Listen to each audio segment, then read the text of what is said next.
Good, happy Friday afternoon. I'm Riley King. Welcome to this Friday afternoon edition of your afternoon news update right here on the Riley King Radio Network. Let's get started right now. DOT, plow crews working to keep roads safe. Let's take a listen to this video from New Hampshire Department of Transportation spokeswoman.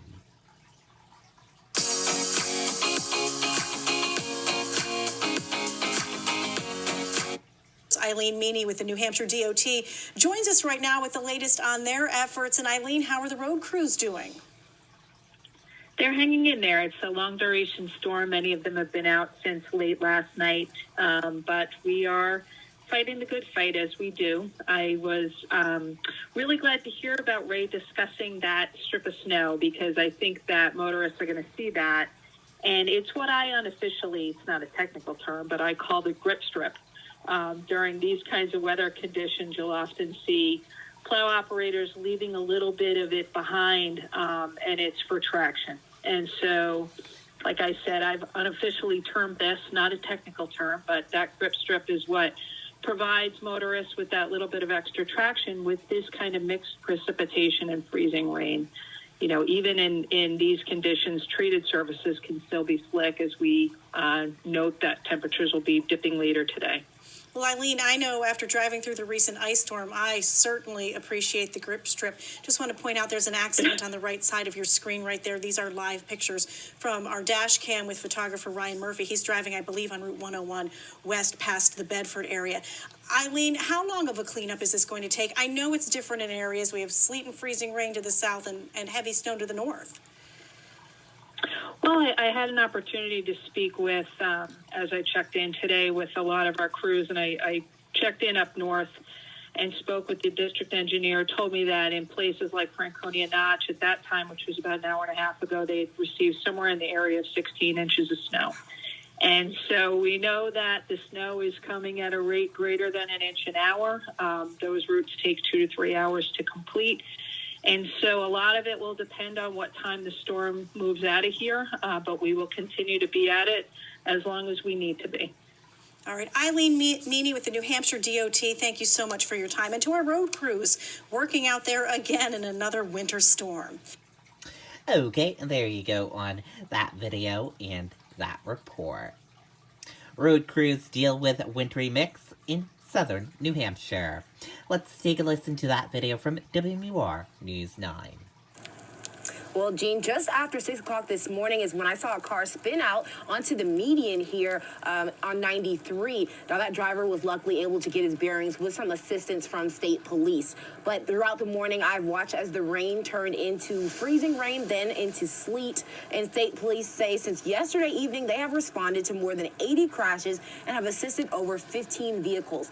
None of them resulted in any serious injuries. For the most part, drivers really took heed to that advisory from DOT not to drive faster than 45 miles per hour. Sergeant Greg DeLuca from the state police, he says that slow speeds are crucial if you do have to drive. Vehicles are definitely slowing down now that we're, halfway through winter. So the speeds aren't there to really have those really nasty wrecks. And we do have small snowbanks on the side of the road as well. That kind of slow cars down. Once they go off the road, they hit that initial snowbank, and then the car only goes so much further. And again, state police are saying that if you can avoid driving today, please stay at home. But for those who do have to travel on the roads, that 45 mile per hour advisory is going to be in place for the rest of the day. Reporting live in Windham, Alyssa Ali, WMUR News 9. All right. Thanks, Alyssa. In the Upper Valley, it started out last night as a mixture of sleet and rain. It wasn't long before it switched over to all snow. And where there's snow, there's WMUR's Ray Brewer. He's joining us live in Lebanon now. Ray, what are the conditions like out there today? Well, Gene, it is still snowing here in Lebanon. The snow has been coming down in waves and is definitely not nearly as intense as it was earlier today. Throughout the day, crews have worked to keep the roads and sidewalks clear in Lebanon. In the Upper Valley, they were dealing with snow that fell starting overnight. Drivers might have noticed a little coating of snow on the roads. The Public Works Director says that was by design. We put a salt brine on the roads around 8 o'clock, 9 o'clock last night, and that'll just prevent a ice barrier from forming. So right now, as the day progresses, we'll get down to bare pavement. Traffic was light. The Public Works Director saying that drivers were heeding the request to stay off the roads. But despite the snow, the buses were running. One driver saying he could recall only twice in the last 20 years when they were grounded. Every manner of machine was being used to remove the snow. Rich Adams was doing it the old-fashioned way and dealing with changing conditions when it came to the snow. I think this morning is a little bit more grainy. I like a little bit more icy, and now it's starting to get a little bit more fluffy. While you probably wouldn't think of riding a bike during a snowstorm, it didn't bother this person. The snow was also just what 6-year-old Nora and 3-year-old Max ordered. Nora's school, one of hundreds in the state that canceled classes. I love the snow day. It's the kids have off from school. I get to spend time with them. We live close by, so I decided to take them up to the park. I pull them around town in the sled. If we hear laughs and see smiles, I think that's all that matters to me. The Public Works Director here in Lebanon says the crews will be working 16-hour days and then have 8 hours off until the snow is clear. And there are some benefits to being out here in the snow. A gentleman brought us some local donuts, one of them getting the seal of approval from our truck operator. I might have to see if he's correct. Reporting live in Lebanon, Ray Brewer, WMUR News 9. Okay, and there you go on that video and that report. State-run COVID-19 testing sites align with local school systems and may be closed today. Let's take a listen to that video from WMUR News 9. Today's ice and snow is impacting the state-run COVID testing sites. New Hampshire DHHS tells News 9 that they will now mirror the plans for local schools as the storm rolls through.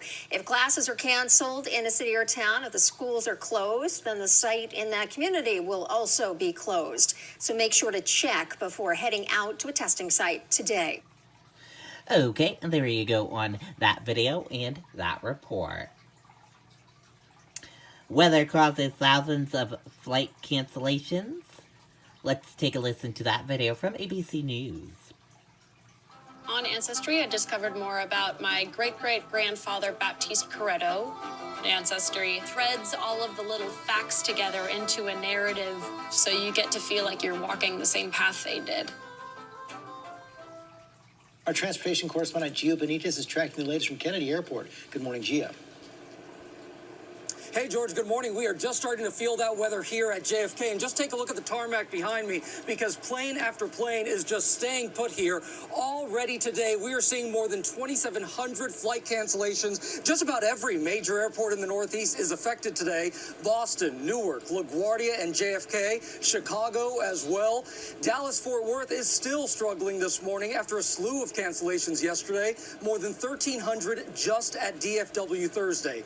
In fact, across America yesterday alone, we saw more than 5,200 cancellations. That's the most weather-related cancellations in almost 5 years since March 2017. Just think about all of the passengers that are going to have to find new flights today and this weekend. It is a big deal and a big problem, Michael. Very inconvenient, Gio. I thank you so much. Hi, everybody.